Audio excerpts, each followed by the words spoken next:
नमस्कार दोस्तों, स्वागत है आपका आज के एपिसोड में। जैसा कि आप देख सकते हैं कि आज का जो हमारा डिस्कशन है वो हमारा पूरा कमला प्रोजेक्ट के इर्द गिर्द रहने वाला है। क्यों? क्योंकि हेडलाइंस ये है कि public investment board note to Kamala project major boost to clean energy, यानी कि पब्लिक इन्वेस्टमेंट बोर्ड यानी कि PIB ने कमला प्रोजेक्ट को मंजूरी दे दी है। अभी पूरी घटनाक्रम क्या है, इससे संबंधित जितने भी महत्वपूर्ण डेटा है, आंकड़े हैं, सारी चीज़ों को हम एक एक करके आगे समझेंगे। लेकिन आगे बढ़ने से पहले आपको बता दें कि आज का जो हमारा पूरा डिस्कशन का टॉपिक है वो आपके GS पेपर 3 एनवायरमेंट से संबंधित है। और इसी के साथ ये टॉपिक इसलिए भी समझना जरूरी हो जाता है क्योंकि जब आप PYQ उठा करके देखेंगे तो इससे 1 या 2 क्वेश्चन आपको मिल ही जाते हैं, फिर चाहे वो प्रीलिम्स हो या वो मेंस हो, दोनों में इससे क्वेश्चन पूछे जाते हैं।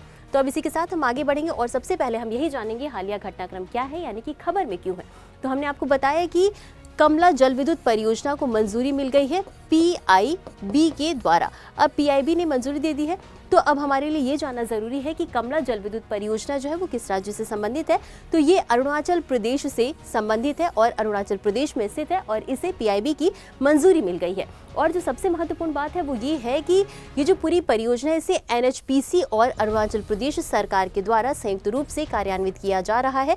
यानी कि ये जो परियोजना है इसमें NHPC का भी सहयोग है और अरुणाचल प्रदेश का भी सहयोग है। अब आपके दिमाग में ये आ रहा होगा कि NHPC होता क्या है।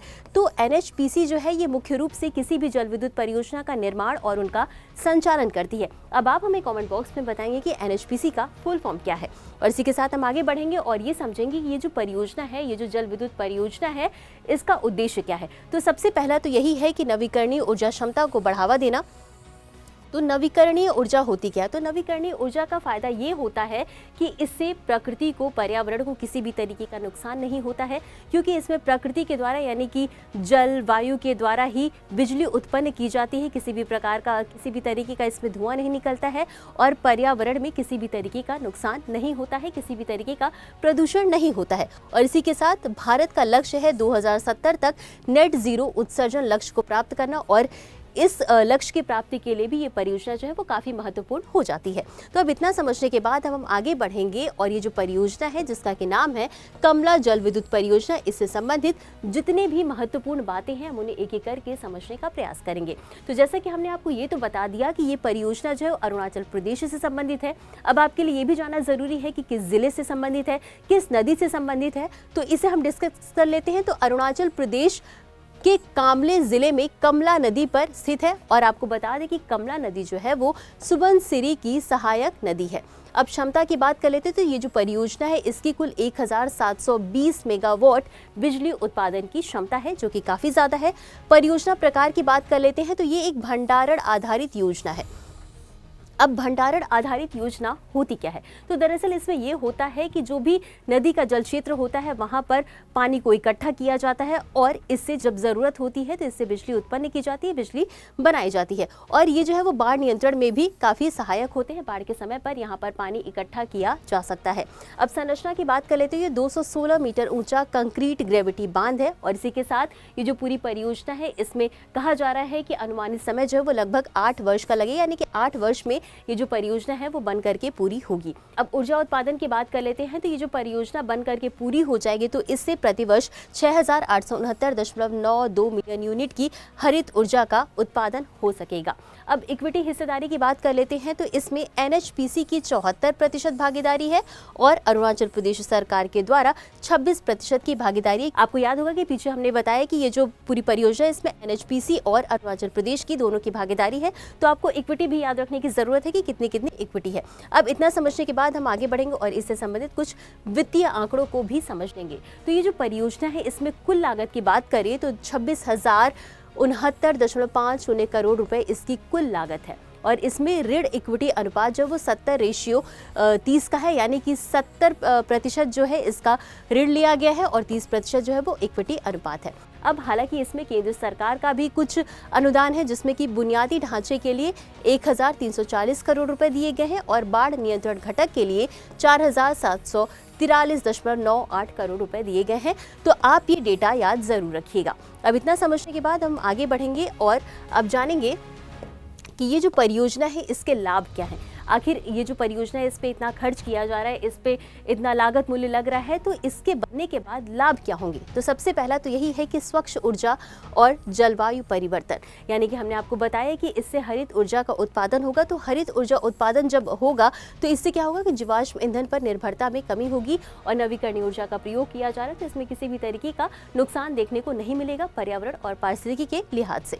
अब हमने आपको बताया कि बाढ़ नियंत्रण में भी सहायक है और इससे आपदा प्रबंधन भी हो सकेगा।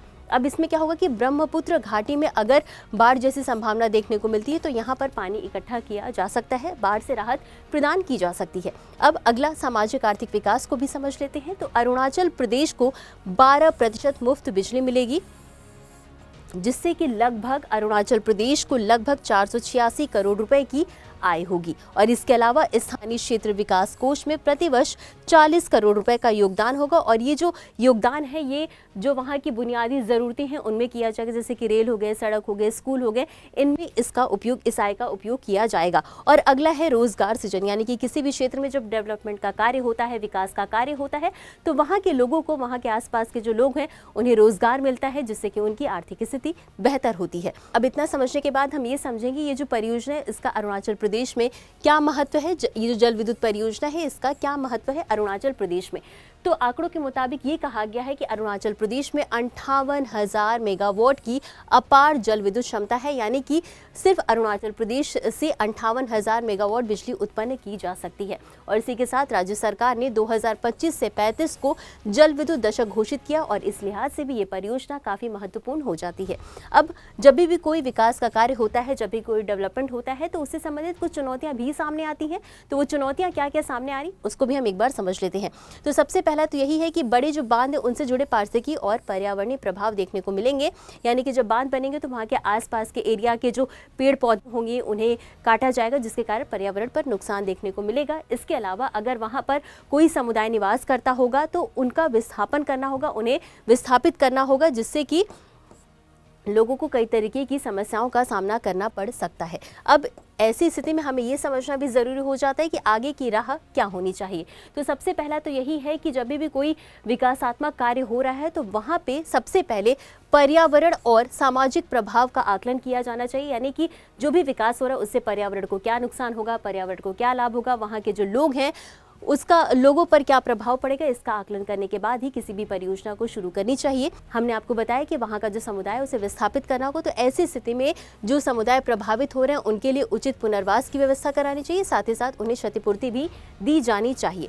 इसके अलावा ये जो बांध है इसमें नवीनतम इंजीनियरिंग तकनीकों का उपयोग किया जाना चाहिए, जिससे कि उस एरिया में अगर कोई भू वैज्ञानिक जोखिम है तो उसका प्रबंधन करने के बाद ही, उसका निवारण करने के बाद ही जो है कि तकनीकी कार्य शुरू किया जाना चाहिए। इसके अलावा स्थानीय समुदाय, पर्यावरणविद, सरकार के बीच संवाद यानी बातचीत होनी चाहिए और उसके बाद सहयोग के माध्यम से अगर कोई समस्या है तो उसे सुलझाना चाहिए और विकास कार्य किया जाना चाहिए। अब जाहिर सी बात है कि पीआईबी ने इसके लिए मंजूरी दे दी है। तो आपको बता दें कि पीआईबी किसी भी चीज़ को, किसी भी परियोजना को तभी मंजूरी देती है जब वो पर्यावरण के लिहाज से ठीक होती है, आर्थिक और वित्तीय तरीके से सही होती है। तो जाहिर सी बात है कि अगर पीआईबी ने मंजूरी दे दी है तो इस परियोजना का लाभ जरूर होगा। तो इतना समझने के बाद हम आगे बढ़ेंगे और इससे संबंधित एक अभ्यास प्रश्न को भी देख लेंगे। तो प्रश्न है, कमला जल विद्युत परियोजना के संदर्भ में निम्नलिखित कथनों पर विचार करें। आपके पास दो कथन है। पहला है, यह अरुणाचल प्रदेश में लोहित नदी पर प्रस्तावित है, और दूसरा है, एनएचपीसी इस परियोजना में अरुणाचल प्रदेश सरकार के साथ संयुक्त रूप से 74% इक्विटी हिस्सेदारी रखती है। आपको बताना है कि उपयुक्त कथनों में से कौन सा या कौन से सही है या सही है। आपके ऑप्शंस है, ए केवल एक, बी केवल दो, सी एक और दो दोनों, या डी न तो एक और न ही दो। तो इस प्रश्न का उत्तर आपको हमेशा की तरह कमेंट बॉक्स में देना है। तो आज के लिए बस इतना ही। मिलते हैं अगले एपिसोड में इसी तरह कुछ अहम और ज़रूरी खबरों के साथ। तब तक के लिए धन्यवाद।